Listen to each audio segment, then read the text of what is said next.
If I were to ask, how many people want something new from God, everyone would say, yes, I want something new. If there's something new, obviously I don't want to miss out on it. But I believe that at some point in our adult lives, we refuse to let God take it away from us or leave it behind.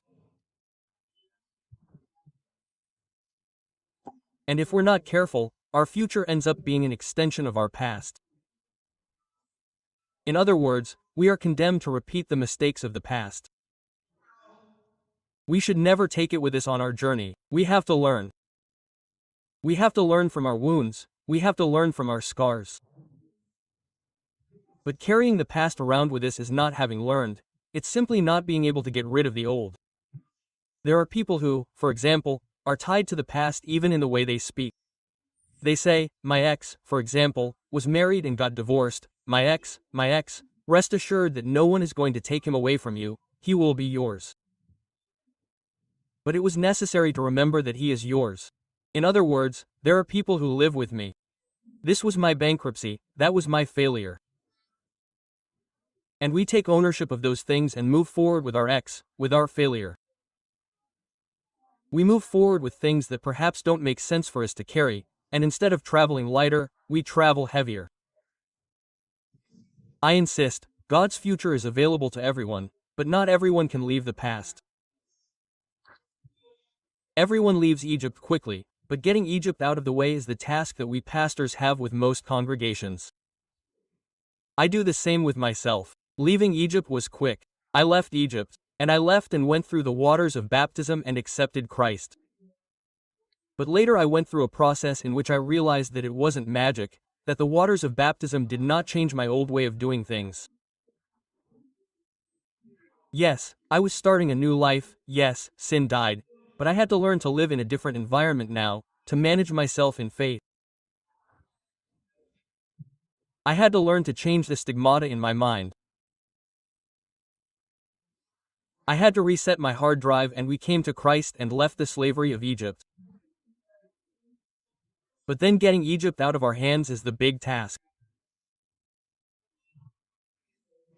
Long before Elisha was converted or began his prophetic career, he was plowing his field with a plow. Don't miss this fundamental detail. Elisha, when he's plowing the field with the plow, he's being faithful to the life of the present. That's his life. The Bible doesn't say or give any light that he was saying, I wasn't born for this. I don't know what I'm doing with a plow when my future is prophetic. Quote, he was being faithful with his plows and working the land. In other words, his business card said farmer, plowman, baker. That's what Elisha's business card said. It didn't say future prophet, it didn't say future pastor, because generally the one who is called by God doesn't even believe that he has what it takes to be chosen. When God actually calls you, you're saying, I was born for this. And there he is, being faithful to the life that he believes is the one he is going to have until he dies. In one afternoon, his life is going to change forever, just as he knows it. The prophet Elijah passes by and deliberately throws his cloak over him. He is plowing the land, the cloak falls, he understands the message that he is chosen by the prophet, because a prophet does not go around throwing his cloak to just anyone. He understands that he is chosen to follow him. And Elisha says something. He says that perhaps the detail is not lost on him, but he says, let me say goodbye to my mother, my father, and my mother with a kiss and I will follow you. Elijah says to him, yes, of course, say goodbye, I didn't tell you anything. Quote, and he goes to say goodbye, but it is not just that he is saying goodbye, but he also does a couple of things that are also deliberate.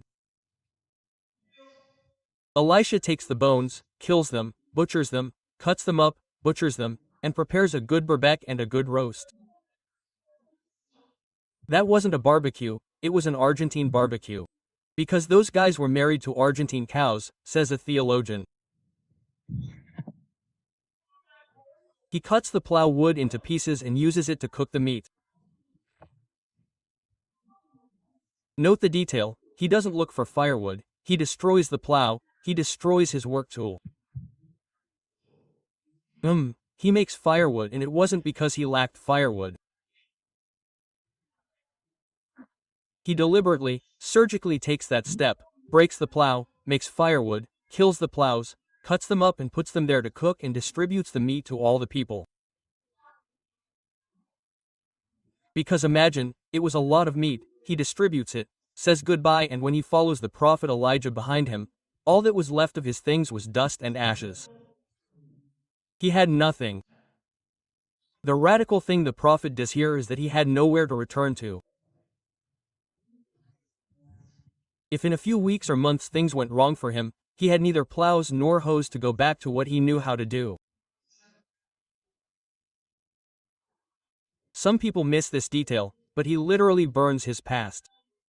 This is what gives today's message its title, Burn Your Past.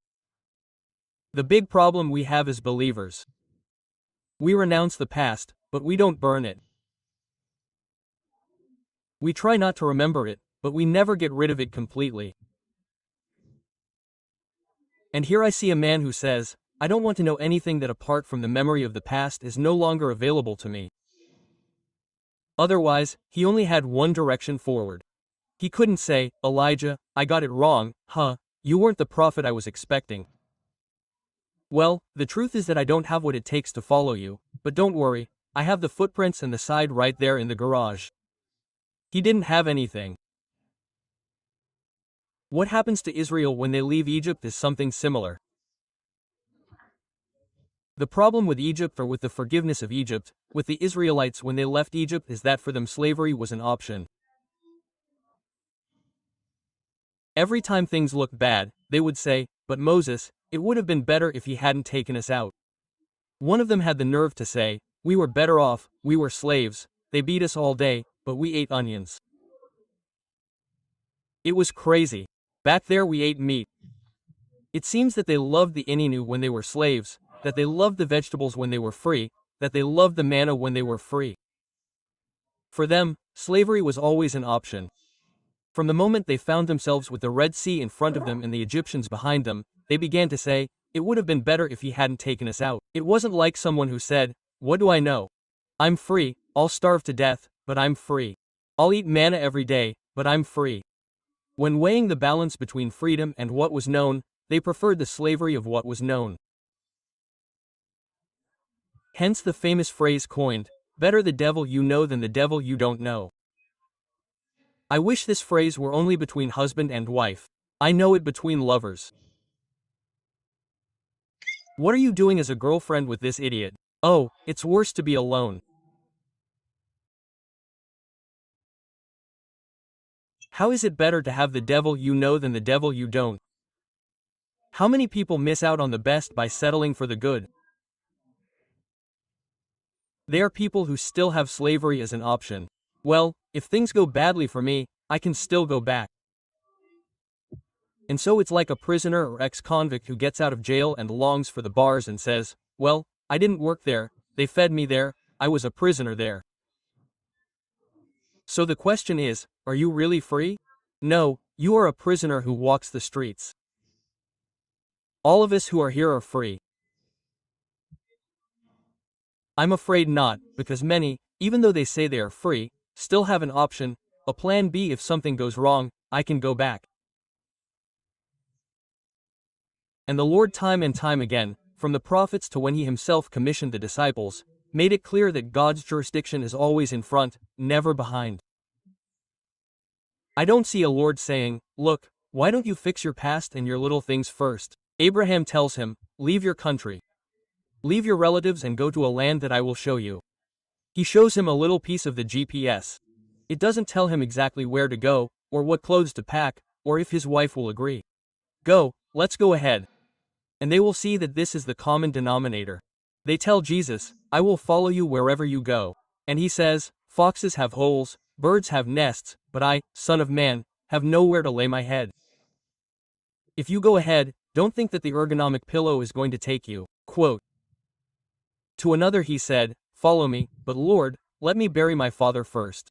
And if someone doesn't understand Eastern culture here, they will be thinking of the Middle East. They will be thinking that the Lord snatches them from the funeral to the little village. It was not customary to say, my father is not old yet, let him grow old, die, collect his inheritance, and in 30 years I will follow you. Why not? And the Lord says, I do not have 30 years to wait for you. Let the dead bury the dead. Another says, I will follow you, but let me say goodbye to my family. And the Lord responds, no one who looks back after putting his hand to the plow is fit for the kingdom of God. And here Jesus is not a heartless man either, like Elijah who does not let Elisha kiss his parents. Goodbyes in the Middle East lasted weeks, they were months of partying and revelry, very similar to the Mexicans, but more so than in the Middle East. Except for the tequila, everything was the same. They were 3 weeks, he is leaving us, and there was no time to say goodbye. This was taking up the plow and looking forward. This was setting your past on fire. You can't follow me into the future if you're clinging to the past. It doesn't matter that you failed. You heard me say that we all have, I don't know if the right, but the option to fail. We could all have made mistakes at some point, but you decide what to do with those mistakes. Do you use them as a stepping stone, a springboard to learn, or do you carry them as part of who you are, as part of your background? And what do you do? Well, I do my job, I mow lawns, I'm a handyman, I've been through 2 divorces, I've had 3 scorned girlfriends, that's my life. No. That's not your life, that's not who you are, that can't define you. So I believe that when you take the stance of looking forward, you can't afford to stay with people who love looking back. And this isn't in strict marital terms, but in society, in church, in ministry, it's an unequal yoke. You can have a lot of past with people in common, but never have a future together. And who has a past with us? Who was created? A first girlfriend, I don't know, a first husband. A first family, a brother-in-law, a friend, those old friends, those who stayed behind the border, those who were not baptized. There are always people who will look at the past and you say, but they are part of me, they are not part of what you should have burned. And I want to make a consideration. I always felt uncomfortable with the words of Jesus when he said, if anyone comes to me and does not sacrifice the love of his father and mother and his wife, that is, you include the bride, because the wife was the bride before, and his children and his brothers and sisters and even his own life, he cannot follow me.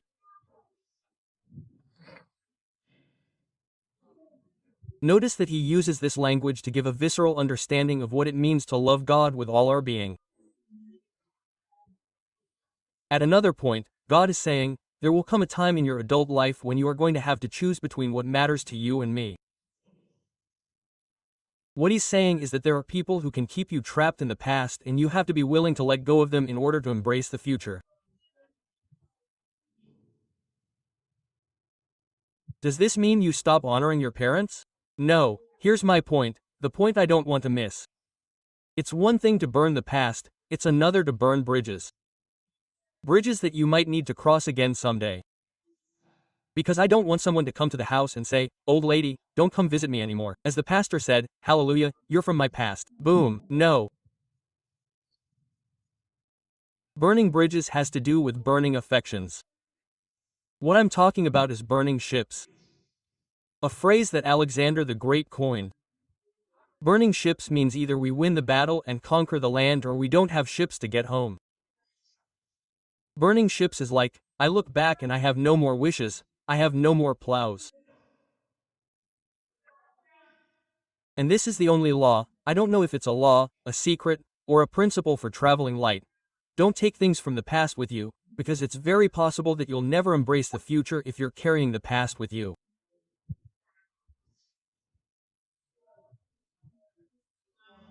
And I tell you again that in the life of every human being, to some extent in adulthood, at some point in your life, you're going to have to decide whether to drink and drive while looking in the rearview mirror or drive looking forward through the windshield. It's a decision. Some do it daily, others at some point in their lives have had to say enough. That's it, it's over. My failures are my failures. Let them be left behind. Don't burden yourself with your ex. Some are suffering because of the boyfriend who broke their heart 74 years ago. She lives with a dead body. That woman was a widow before she got married. That's it. That's it. And that's it for my mistakes. God takes you out of Egypt. Letting Egypt come out of you is a daily, intentional task. So every day we would have to choose at some point in life, I insist, between living in the past or in the future. I'll tell you what most people choose. I'm telling you from experience. I'll tell you what you'll choose. Possibly what you've always chosen. The easy way out, slavery. You say, no, don't tell me that. I never chose slavery. Yeah, you just don't call it that. You call it security, you call it a contingency plan, you call it just in case, you call it in case things go wrong, you even call it responsibility. But every sacrifice requires that after you've built the altar you have to set it on fire. And if you want a future, you're going to have to put all the past that you know on an altar and set it on fire. That's how it is, that's how it is. That's how if you want a future, if you don't stay living in what you know, better the devil you know than the devil you don't. Now, if you want the devil you know, you're going to have to leave the past behind. Don't cry over the mistakes you made. Oh, I was such a fool, I could fall in love with anyone. Oh, I was so foolish, so fragile. That's it. Woman, that's it. You can't live crying about how you were or what you did and crying about yesterday's blunders. So, when you learn to burn the past, you become a person who is a pleasure to talk to. There is nothing more beautiful than talking to someone who is 70, 80 years old and is always talking about plans. That is the secret to not aging the soul. That is the secret to aging with dignity, always having a plan for the future. Retire a man, make him sit down to water the plants and put his feet up while the woman vacuums, and that man will die in 6 months watching the woman clean.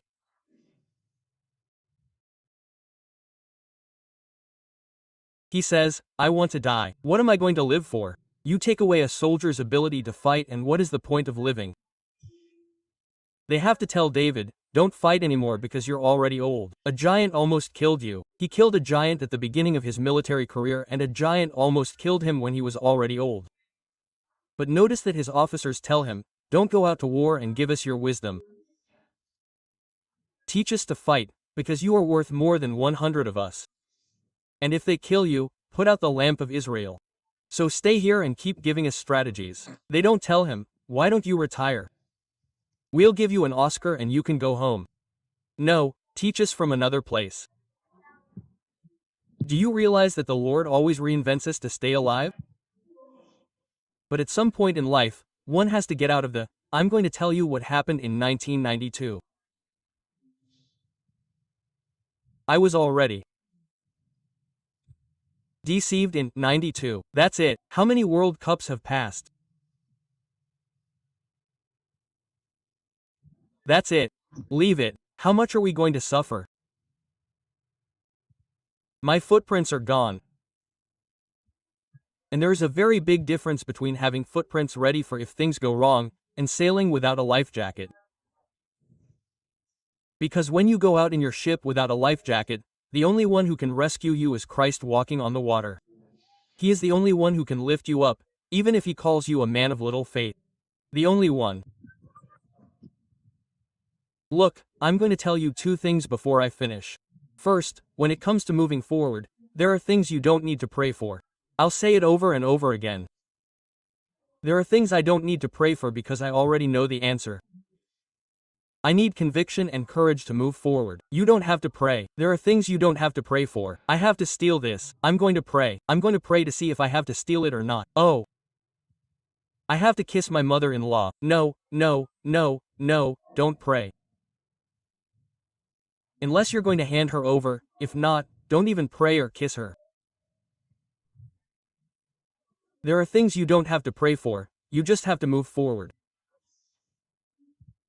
And during these years, many young people, especially young people, ask me or want to have the life that I have. So they put me on social media, oh, if I were like you, if God would give me what he gave you. They don't want my life, they want what I achieved without my scars, without my wounds. They don't want my life, they want my rewards. I'm the first to admit that I have an enviable life. My life is full of adventure, surprise, but also difficulty, because I live in the future. So, that entails sacrifice, it entails challenge, because I never sat back and watched life go by. I refuse to be an audience with life. Life is not to be observed, it's to be provoked, to be lived passionately. Yeah.